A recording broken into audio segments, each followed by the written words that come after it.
తిరుమలగిరిరాయ తిరుమలగిరిరాయ దేవరా ఉత్తరాయ సురత భిన్నానరాయ సుగుణ కోనేటిరాయ తిరుమలగిరిరాయ సిరుల సింగారరాయ చలువ పుతిమరాయ సిరుల సింగారరాయ చలువ పుతిమరాయ సరస వైభవరాయ సకల వినోదరాయ సిరుల సింగారరాయ చలువ పుతిమరాయ సరస వైభవరాయ సకల వినోదరాయ వరవసంతములరాయ వనితల విఠరాయ వరవసంతములరాయ వనితల విఠరాయ గురుతైన తేగరాయ కొండల కోనేటిరాయ తిరుమలగిరిరాయ తిరుమలగిరిరాయ దేవరా ఉత్తరాయ సురత భిన్నానరాయ సుగుణ కోనేటిరాయ తిరుమలగిరిరాయ సామ సంగీతరాయ సర్వమోహనరాయ సామ సంగీతరాయ సర్వమోహనరాయ ధామ వైకుంఠరాయ దైత్య వివాలరాయ సామ సంగీతరాయ సర్వమోహనరాయ ధామ వైకుంఠరాయ దైత్య వివాలరాయ కామించి నిన్ను కోరితి కరుణించితివి నన్ను కామించి నిన్ను కోరితి కరుణించితివి నన్ను శ్రీమంతుడా నీకు జయ శ్రీ వెంకటరాయ శ్రీమంతుడా నీకు జయ శ్రీ వెంకటరాయ తిరుమలగిరిరాయ తిరుమలగిరిరాయ దేవరా ఉత్తరాయ సురత భిన్నానరాయ సుగుణ కోనేటిరాయ తిరుమలగిరిరాయ తిరుమలగిరిరాయ తిరుమలగిరిరాయ.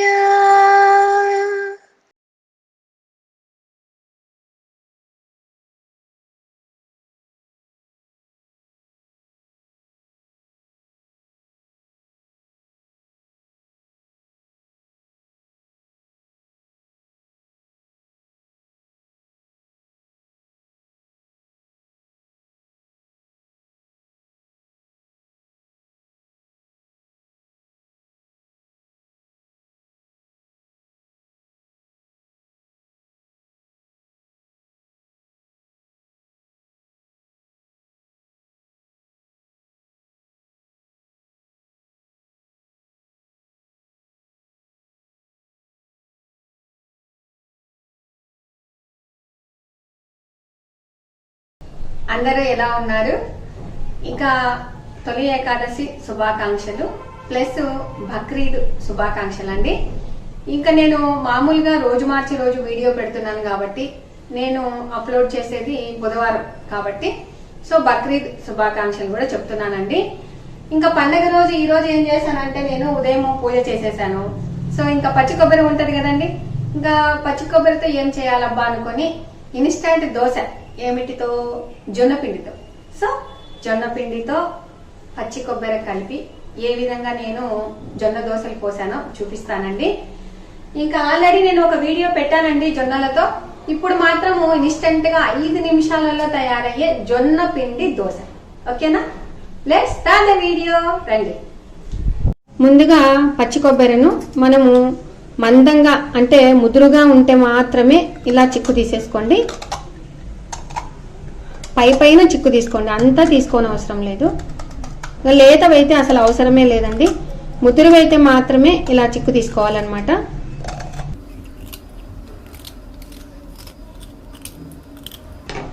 ఓకేనా. ఇలా పైనే కొంచెం తీసుకోవాలండి, అంతా తీసుకొని అవసరం లేదు. ఈ పైన అంటే ఈ లేయర్ కూడా బలం ఉంటుందన్నమాట. సో ఇంకా ఈ కొబ్బరిను చిన్న చిన్న పీసెస్గా చేసుకుందామండి. ఇలా పొడవుగా కట్ చేసుకోవాలండి. ఎప్పుడే కానీ మనము మిక్సీలో ఈజీగా గ్రైండ్ చేసుకోవచ్చు అనమాట. చూడండి ఇలా.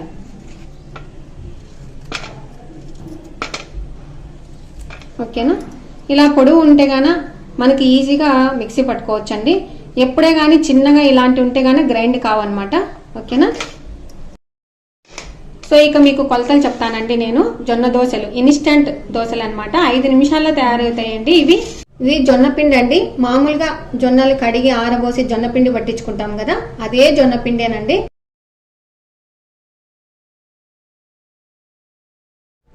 ఓకేనండి. 3 కప్పుల జొన్న పిండి, 1 కప్పు బియ్య పిండి. ఇది ఇలా పక్కకు పెట్టుకోవాలండి. 3 కప్పుల జొన్న పిండి అయితే 1 కప్పు బియ్య పిండి. ఓకేనా. అలాగే ఒక మిక్సీ తీసేసుకొని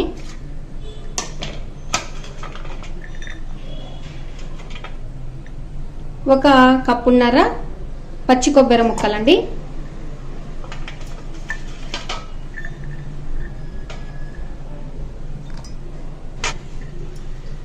2 పచ్చిమిర్చి, 1/2 టీ స్పూన్ జీలకర్ర, కొంచెం కొత్తిమీర, 4 అల్లం ఇంచు ముక్కలండి, అలాగే 1/2 టీ స్పూన్ ఉప్పు. ఫస్ట్ వీటి అన్నింటినీ గ్రైండ్ చేసుకొని వద్దామండి. ఓకేనండి. ఇక మిక్సీ పట్టుకొని వచ్చానమాట. మనము ఫస్ట్ అంటే పెరుగు వేయంతలికే ఈ విధంగా మిక్సీ పట్టుకోవాలండి. పెరుగు వేసిన తర్వాత సరిగ్గా గ్రైండ్ కావన్నమాట. సో ఇప్పుడు మనము 1 కప్పు పెరుగు వేసుకోవాలండి. కొంచెం పుల్లగా ఉన్న పెరుగు వేసుకుంటే చాలా బాగుంటుంది టేస్ట్. ఒకవేళ లేకపోతే మామూలు పెరుగైనా వేసుకోవచ్చండి. 1 కప్పు పెరుగు. ఓకేనా. సో ఇప్పుడు మిక్సీ పట్టుకొని వస్తానండి. ఓకేనండి. ఈ విధంగా మిక్సీ మెత్తగా పట్టుకోవాలన్నమాట మనము. ఓకేనా.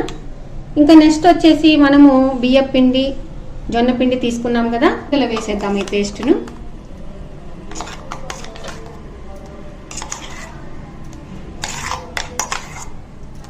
ఓకేనండి. ఇంకా నీళ్లు కొలత వచ్చేసి 8 కప్పుల నీళ్ళండి. నేను ఇదే కప్పుతోనే జొన్న పిండి 3 తీసుకున్నాను, 1 బియ్య పిండి తీసుకున్నాను, అలాగే 1.5 పచ్చి కొబ్బరి ముక్కలు తీసుకున్నాను కదా.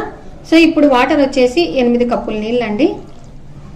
అలాగే మనం మిక్సీ పట్టాం కదా, ఇందులో కూడా 1 వేసేద్దాము.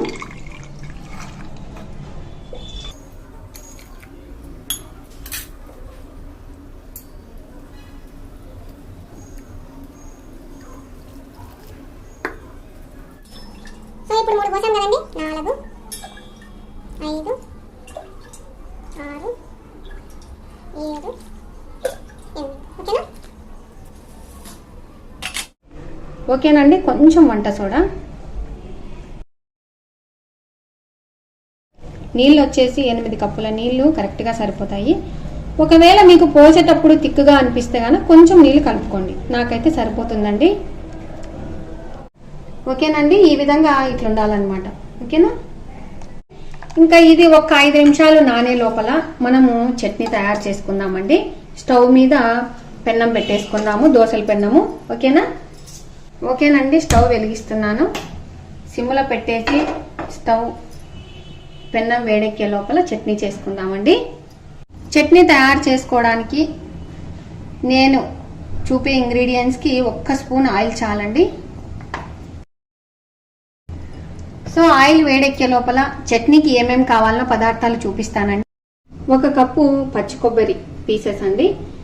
సో 1 కప్పు వచ్చేసి పుట్నాలు, అలాగే 1/2 టీ స్పూన్ జీలకర్ర, అలాగే 1 స్పూను మినపగుండ్లు, మినపప్పు, అలాగే 2 పచ్చిమిర్చి, అలాగే కొంచెం చిన్న గోలిగుండంతా చింతపండు అండి, అలాగే 1/2 ఆనియన్, సో 4 ముక్కలు అల్లం ఇంచు ముక్కలు 4 అండి, ఇంకా అలాగే కొంచెము కరేపాకు రెబ్బలు 1 6 అండి. సో ఇప్పుడు మనము ఆయిల్ వేడెక్కింది. ఫస్ట్ ఏం చేయాలంటే మినపగుండ్లు వేసుకోవాలండి, అలాగే ఆనియన్, అల్లం ముక్కలు, కరివేపాకు, జీలకర్ర. సో ఇవి దోరగా వేయించుకోవాలండి.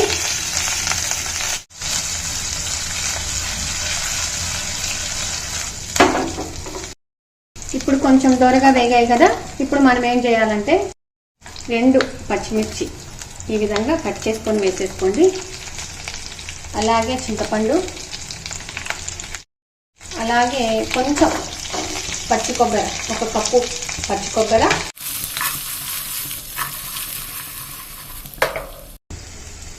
ఈ చట్నీకి అన్ని దోరగానే వేయించుకోవాలండి, ఎక్కువ వేయించుకోకూడదు. ఫస్ట్ మినపగుండ్లు వేయించుకున్న తర్వాత అవి దోరగా అయిన తర్వాత అన్ని వెంటనే వేసుకుంటా చేసుకోవాలండి చట్నీ. ఇంకా స్టవ్ ఆఫ్ చేస్తున్నాను. ఇప్పుడు పుట్నాలు వేయాలండి. సో ఇక స్టవ్ ఆఫ్ చేసిన తర్వాతనే పుట్నాలు వేయాలండి. సో ఒక్కసారి ఇలా కదిపిన తర్వాత ఇలా పెట్టేసి చల్లబరుచుకోవాలండి. ఓకేనండి. ఇక చల్లగా అయింది. ఇక మనం మిక్సీలో వేసేసుకుందాము.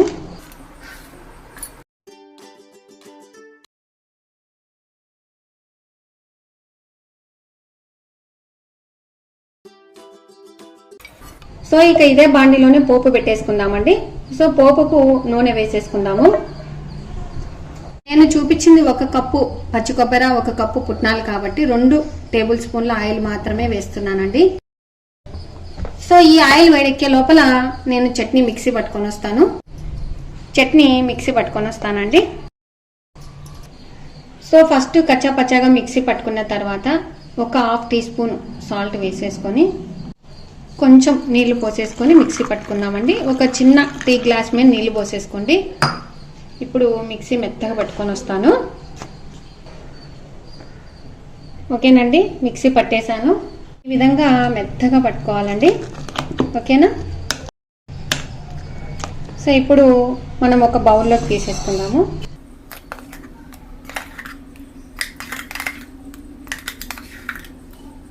ఓకేనండి, ఈ విధంగా గట్టిగా పట్టాను కదా. ఎందుకంటే ఒకవేళ సాయంత్రం కూడా పిల్లలకి దోశ పోసియాలి అని అనుకుంటే కన్నా మీరు ఒక బాక్స్ లో తీసేసుకొని పక్కకు పెట్టేసుకోండి. అది నీళ్లు పొయ్యంతొలికే తీసి పెట్టుకోవాలండి. సో ఇప్పుడు మాకు ఇది చట్నీ సరిపోతుంది. ఒకవేళ మీరు తీసి పెట్టుకోవాలి అని అనుకునే వాళ్ళు కొంచెం పక్కకు తీసి పెట్టుకొని వాటర్ కలిపేసుకోండి. ఓకేనా?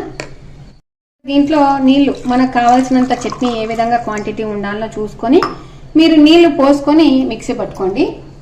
ఇంకా ఇలా దులిపేసుకొని ఒక్కసారి మిక్సీ పట్టుకొని వస్తే మొత్తం వచ్చేస్తుందండి. సో ఇప్పుడు నీళ్ళు ఇందులో పోసేద్దాము.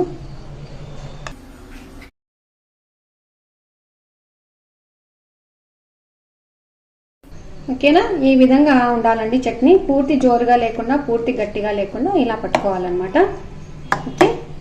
ఓకేనండి. ఇంకా చట్నీ పట్టే లోపల ఆయిల్ వేడెక్కింది, పోపు వేసేసుకున్నాము. ఈ పచ్చి కొబ్బరి చట్నీకి కంపల్సరీగా కొంచెం మినపప్పు ఎక్కువ వేసుకుంటే చాలా బాగుంటుందండి టేస్ట్. అలాగే కరివేపాకు, అలాగే 2 ఒట్టిమిరపకాయలండి. పోపు వేగిందండి.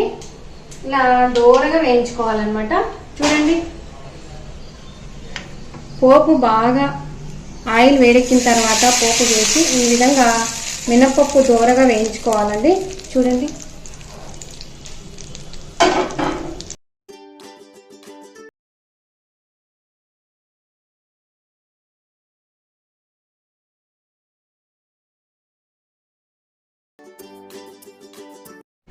ఓకేనండి. ఈ చట్నీ మాత్రము ఏంటంటే గాన ఆయిల్ వేడెక్కిన తర్వాత మినపగుండ్లు వేగిన తర్వాత ఇంకా అన్ని మనం టకటక వేసేసుకోవడమేనండి. ఆనియన్ కానీ, పచ్చి కొబ్బరి కానీ, పుట్నాలు కానీ, జీలకర్ర కానీ, చింతపండు కానీ, కరివేపాకు మొత్తం 50% మాత్రమే వేయించుకొని పట్టేసుకోవాలండి.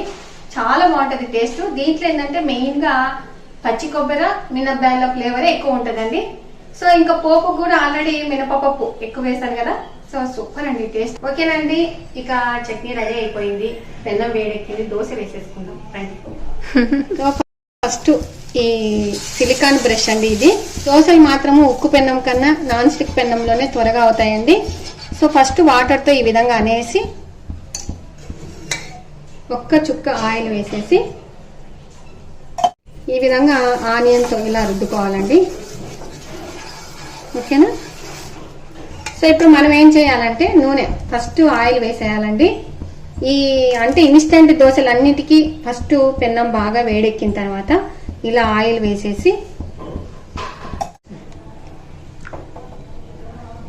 ఇలా ఉండాలండి. ఓకేనా? సో ఇప్పుడు పెన్నం బాగా హీట్ ఎక్కింది, ఆయిల్ వేసేసాము. సిమ్ములో పెట్టుకుని మనం ఈ విధంగా ఇన్స్టంట్ దోశల్ని వేయాలండి.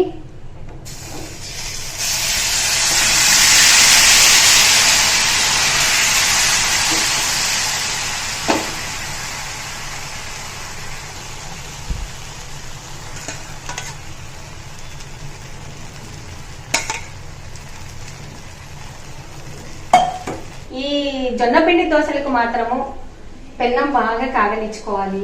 ఆయిల్ వేసేసి కాగింటారు కదండి, సో సిమ్ములో పెట్టేసుకొని వేసేటప్పుడు మాత్రము సిమ్ములోనే వేయాలండి. సో వేసిన తర్వాత ఆయిల్ వేసేసాం కదా, ఇప్పుడు మనము ఫ్లేమ్ పెంచుకోవాలండి. హై ఫ్లేమ్ లో పెట్టేసుకొని దోశలు తిప్పేసుకోవాలన్నమాట. సో ఇంకా మామూలుగా ఇన్స్టెంట్ దోశలకైతే గానీ హై ఫ్లేమ్ లోనే పెట్టుకొని వేసేయడం గానీ తిప్పేయడం గానీ అన్ని చేసేస్తాము. కానీ జొన్న పిండికి మాత్రము పెన్నం బాగా కాగిన తర్వాత ఆయిల్ వేసేసి జొన్న పిండితో దోశలు పోస్తున్నాం కదా, సో వాటితో ఇలా ఉండాలండి. క్వాంటిటీ చూపించాను కదా, అది ఇలా వేసేసిన తర్వాత నూనె వేసినాక ఫ్లేమ్ మాత్రం పెంచుకొని మనం కాల్చుకోవాలండి. పిండి కదా కొంచెం స్లో ప్రాసెస్, కానీ టేస్ట్ మాత్రం సూపర్ అండి. 2 దోశలు తింటే కడుపు నిండుతాయండి ఇవి. ఇంకా నేను రుబ్బుడివి చూపించానండి జొన్నలతో, ఆ వీడియోలో కూడా ఆ దోశలు కూడా ఎక్సలెంట్ గా ఉన్నాయండి. కాకపోతే ఆ దోశ మనం ఎంత పలసగా కావాలంటే అంత వస్తుంది, కానీ ఇది మాత్రము కొంచెం పలసగా వస్తుందండి. మనకి మితువుగా ఉంటది దోశ ఈ జొన్న పిండి దోశ. సో ఇది కూడా చాలా బాగుంటదండి టేస్ట్. ప్లస్ ఇంకా ఏంటంటే గన ఇక మనకి ఇన్స్టెంట్ గా ఎవరైనా చుట్టాలు వచ్చారు అనుకోండి, అప్పుడు మనం ఏం చేస్తాము, తక్కువ జొన్న పిండి ఉంది సరే, కొబ్బరి ఉంటది, పచ్చి కొబ్బరి. ఆల్రెడీ చాలా మంది ఇప్పుడు శనివారం గాని గురువారం గాని టెంకాయలు కొట్టుకుంటున్నారు. సో ఇలా చేసేయండి. ఆల్రెడీ నేను ఇంత ముందుకు జొన్నలతో దోశ పోసిన వాటిలో కూడా ఇన్స్టెంట్ గా అప్పటికప్పుడు చట్నీ ఎలా చేసుకోవాలని కూడా చూపించానండి. ఇది ఇంకా మీరు ప్రాసెస్ అనుకుంటే ఈ ఏంచడము ఇది ప్రాసెస్ అనుకుంటే ఆ చట్నీ కూడా ఎర్ర చట్నీ సూపర్ ఉంటుందండి టేస్ట్ అది. సో అది కూడా వేయండి. చుట్టూరు ఇలా అనేసుకొని చాలా బాగా వస్తాయండి దోశలు. సో తిప్పేసుకోండి.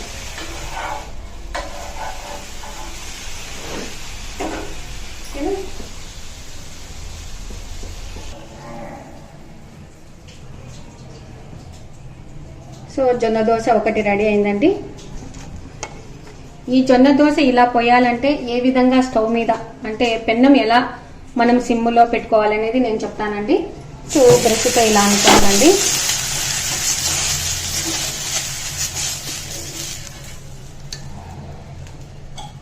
తర్వాత ఏం చేయాలంటే ఆయిల్ వేయాలండి.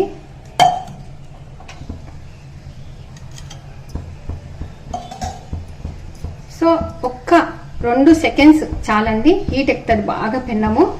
హీట్ ఎక్కిన తర్వాత మనము ఇప్పుడు దోశ పోయాలి కదా, సో ఇప్పుడు సిమ్లో పెట్టేసుకొని ఇలా జొన్నపిండి దోశ ఈ విధంగా పోయాలండి.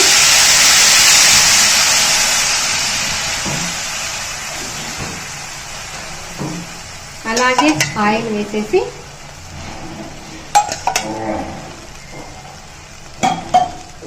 ఇప్పుడు మనం ఏం చేయాలంటే హై ఫ్లేమ్లో పెట్టుకోవాలి. ఓకేనా? సో బాగా కాలనివ్వాలండి, ఎందుకంటే జొన్న పిండి కాబట్టి బాగా కాలాలి. ప్లస్ పచ్చి కొబ్బరి కూడా వేసాం కాబట్టి బాగా కాలాలండి. ఈ దోశ ఎలా కాలింది తెలియాలంటే కనుక కొంచెం ఇక్కడ డ్రై అవుతుంటారు చూడండి, అప్పుడు మనము ఈ విధంగా ఇలా అనేసి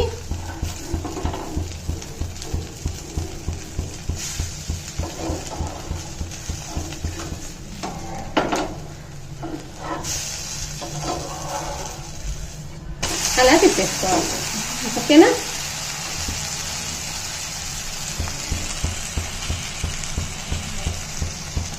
ఓకేనండి, ఇక దోశ బాగా కాలిందనమాట. దోశ రెడీ. ఇంకొక ప్లేట్లోకి వేసుకుందామండి.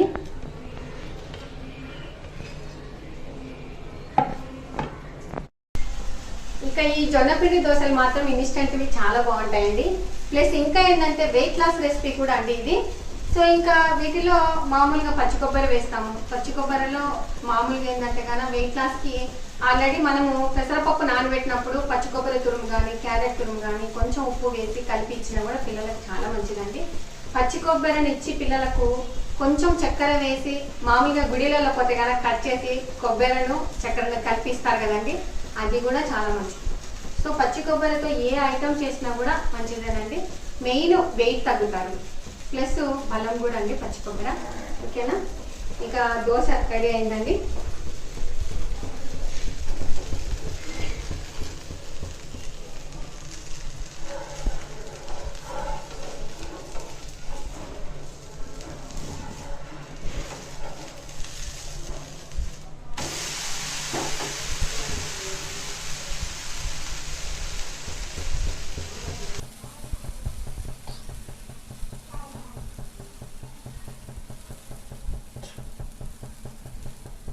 ఓకేనండి, ఇక స్టవ్ ఆఫ్ చేస్తున్నాను.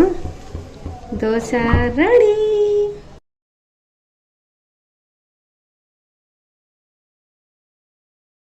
ఓకేనండి, ఇక చట్నీ వేసేసుకుందాము.